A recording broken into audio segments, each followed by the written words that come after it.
A couple of years ago, I reviewed PNSO Styracosaurus, a delightful addition to my ceratopsian models. At that time, I was very happy with the modernization over my previous Carnegie. And now we have this famous dinosaur from the other top company. The name Styracosaurus means spiked lizard for obvious reasons, from the ancient Greek styrax being the spiked end of the spear. Styracosaurus is estimated to be 5 to 5.5 meters, or 16.4 to 18 feet, so quite a bit smaller than Triceratops, with which it forms possibly the most well-known duo of the ceratopsians. This model is 15 centimeters or 5.9 inches long, and for a 1 to 35 scale fits right smack in the middle of that range for a 5.3 meter to 17.4 foot animal. However, I do feel that in overall bulk, it's a bit smaller and shorter than I would have thought. Now here's the 1 to 35 Wonder Artistic Models humanoid, and you can share your opinions on this. Again, there are two color variants, and surprisingly, instead of the usual down-to-earth plus more flamboyant contrast, both this time have rather muted colors. I sometimes find it hard to understand the choice of names for variants, this time brown and blue, so I'll just call this brown and this one the green. Now one delightful point is that this time, both the frills have a slightly different pattern in the number of the eye spots. Now this one reminds me of a peacock. Unfortunately, the bodies still retain that stencil pattern approach of the past, which ironically, because of the differentiation in the frill, actually heightens the laziness of this approach. The pose is a stately walk, and I love the way that this arm is posed, retracting backwards. This other arm is in a landing pose, and together they give me the impression of a trot, which conflicts with what we see in the hind limbs. Other than that, this model is majestic. In a way, the very head is in alert mode, with eyes in front and the head held high, and the tail just curving up in a casual counterbalance. And I really love it when poses are done such that every angle looks good. Now see here in this oblique angle, it looks good. The more profile angle, it looks good. This looks good. This looks good. Almost every angle, even from the back, just looks really nice. And it's wonderful what Haolonggood has been able to do here. Very winning pose, I would call this. Now let's take a closer look, starting with the brown. First, of course, are those characteristic frill spikes that make Styracosaurus instantly recognizable.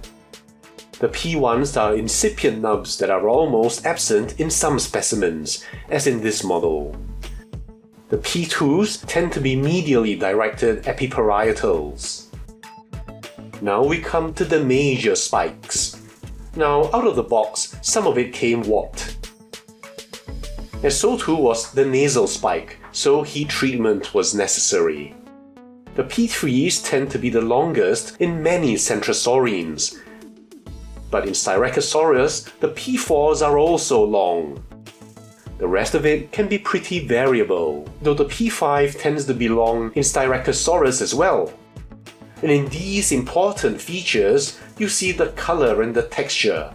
You can see in P3, for example, almost a kind of veining going on in the keratin here. Here we have the smooth fade of color doing real justice to these iconic features. You'll also see some of these textures in the nasal horn here. Interestingly, I measured this horn at about 1.6 centimeters, which at 1 to 35 wonderfully fits into the life estimate of the 55 centimeters or 21.7 inches that these horns might attain. Now, one point of interest, you can see here that this is where the parietal is supposed to be, and here the squamosal. Styracosaurus seems to have an epiparietal squamosal, and here where the junction occurs, it does seem to have an EPS here. Just wanted to point it out. Now I talk a bit more about epiossifications in my PNSO Styracosaurus review, so you can check that out as well. I'll just say that in all ceratopsians, there are variations, not just between individuals, but even between sides. So for example, we recently saw low-key ceratops, and specifically in Styracosaurus, we have the well-known UAL VP 55900. While we're here, we can admire the detailed scalation in the face, sculpted very nicely.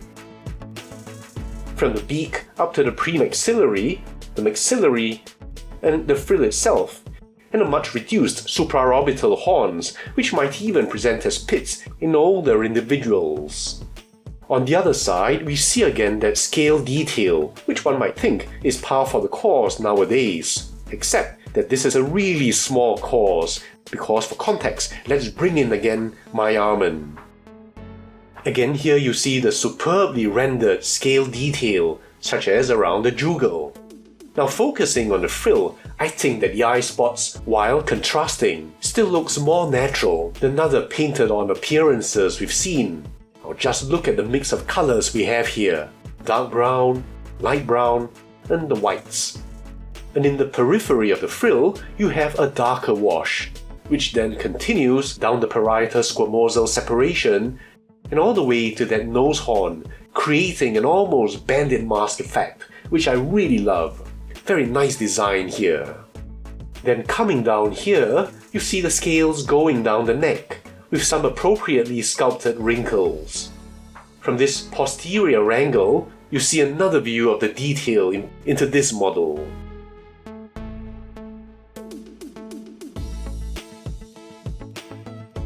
As for the body, it follows the general bow plan, and hence proportions of many ceratopsians. Such very nice proportions. And you'll see here an overall impression of color and how the various washes just add complexity and life to this model. Once again, the sculpting is top-notch throughout, with finely sculpted integument scattered with scutes. And it's nice to see this kind of detail even at 1:35 scale of a smaller dinosaur.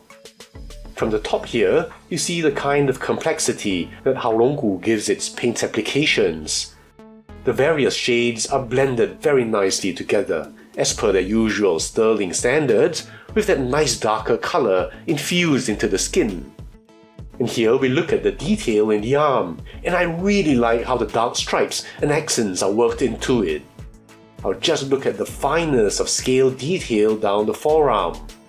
The hand is pleasingly sculpted, very nice, and allow these two non-weight-bearing unclawed digits.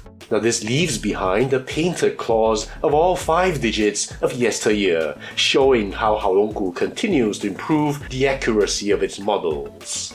I like how they fade into a very dark brown, almost black towards the ground in both the hands and the feet. Again, just a reminder of scale here. In the thighs, you have the same story of superbly rendered detail. As we go down the feet,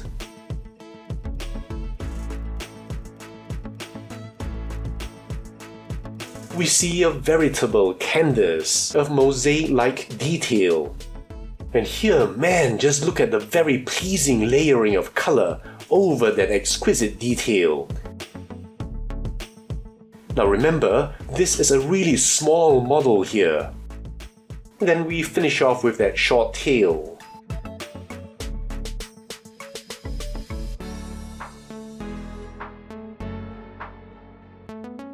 Very nice and neat little model. So much for the brown, and now the green. The green is the kind of muted green that I really like, such as seen in the Einiosaurus here. So it's really very soothing in general. And even at this distance, I think you can see the detail in the skin. Now a look at the head here.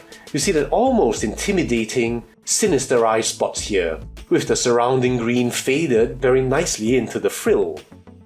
And as we look at the keratinous bits here, you'll see it's no less well painted than in the brown. Again, up close, we see the facial scalation that I think Haolonggood does so well.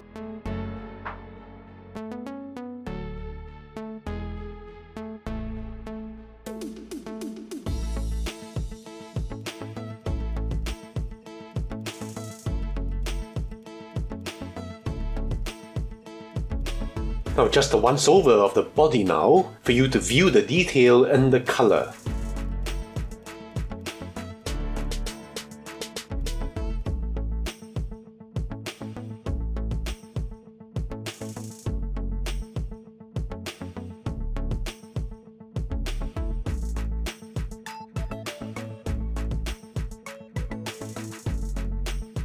And here, I can't get over how beautifully the hands are sculpted, especially digits 4 and 5.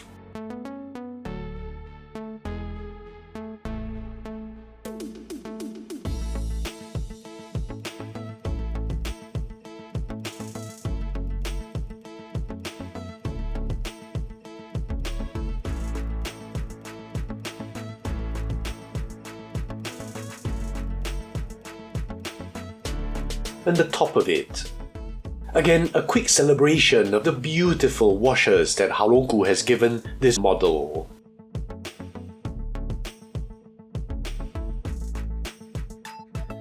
So once again, really a very good, very nice little model to have. Now, comparisons. First of all, of course, is each other. Now both are so muted as to really go together. You can even consider one male and the other female. Again, you see how well the eye spots are framed, with a nice wash across. While here, you have the color fill out the frill almost entirely.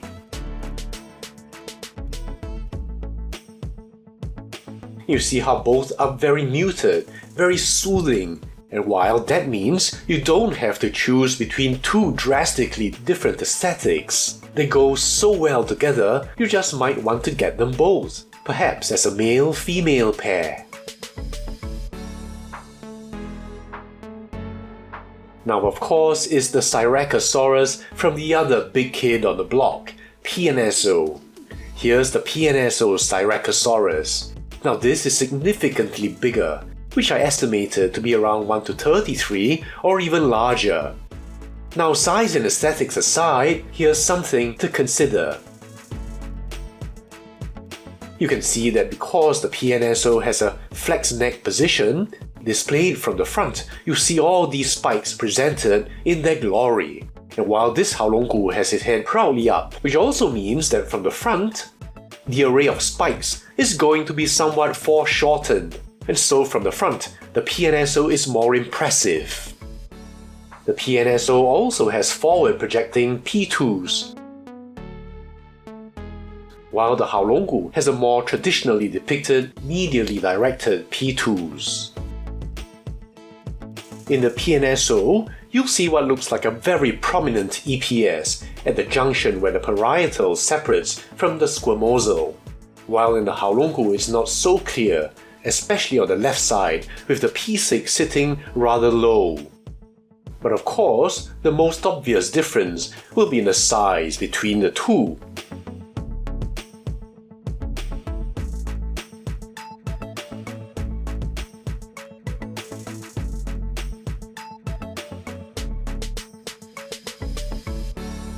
And now what I'm most excited to show you is the other half of the arguably most well-known duo of the ceratopsians, Triceratops. And here's the Haolonggood Triceratops. Now here you see the huge size difference, and again I can't help but feel that somehow our Styracosaurus is a little on the small side. But of course, our Triceratops is also on the larger side.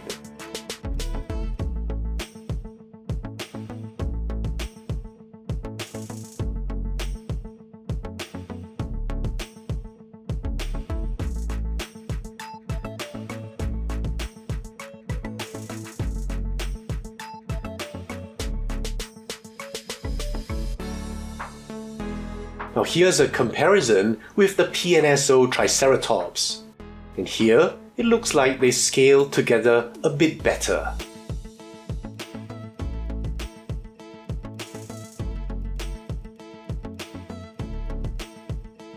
There's a reminder of how the PNSO Styracosaurus scales.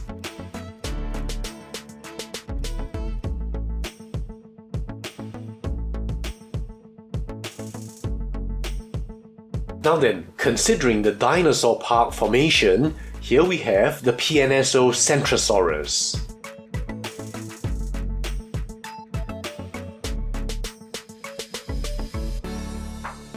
The Haolonggood Styracosaurus.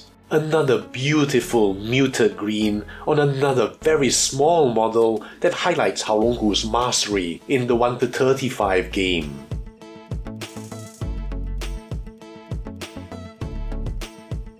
Now here's the Haolonggood Edmontonia, yet another long asked for genus from this wonderful company.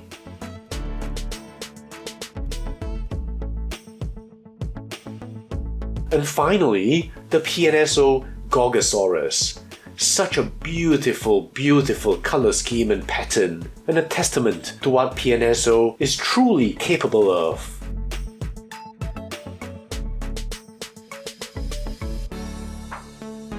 And fittingly to close off, we use the comparator Tyrannosaurids, the PNSO Wilson,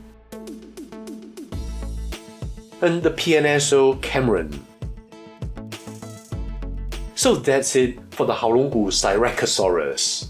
The only thing I can say at this point about Haolonggood is that they've made me very, very happy. They really are serious about the 1-35 game, and they've come closer to giving me 1-35 scale models than other companies, even smaller genera that would have been considered challenging. I like people who do what they say they'll do, and when Haolonggood released this bold image, I wondered if they'd really give us all of these. For a poetic finish, it would have been nice if we could have closed the year off with Einiosaurus. But considering what they have given us, with surprises thrown in, who can complain? He who can be trusted with little can be trusted with much.